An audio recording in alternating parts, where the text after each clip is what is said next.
Welcome back to Touch Trove News.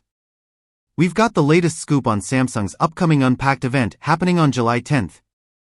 This time, the tech giant is expected to unveil the highly anticipated Galaxy Z Fold 6 and Galaxy Z Flip 6.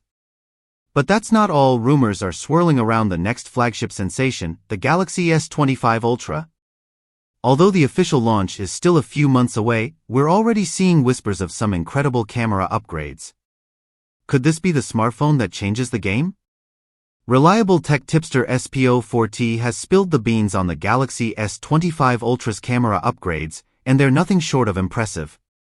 First off, the ultra-wide lens is getting a significant boost with a new January 1st 76-inch JN1 sensor, packing a whopping 50MP resolution. That's a massive upgrade from the 12MP sensor in the Galaxy S24 Ultra. And the best part? It's smaller than its predecessor, making it a marvel of engineering. But that's not all. The 3x telephoto lens is also rumored to be getting an upgrade, with a larger 1/3 ISO sensor that could bring the resolution up to 50MP, a significant jump from the current 10MP.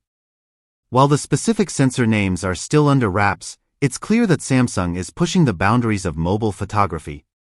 Samsung is reportedly pushing the boundaries of camera algorithms, promising unprecedented image quality and features that go beyond the hardware's capabilities. These algorithms have been the secret sauce behind smartphone photography's incredible advancements, enabling enhanced low-light performance, superior stabilization, refined portrait modes, impressive digital zoom capabilities. Remember the 100x space zoom in the Galaxy S24 Ultra?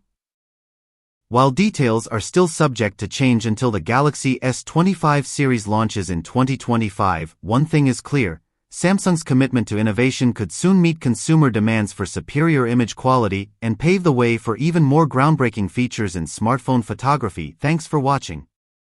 For more information and the latest tech news, subscribe to the channel.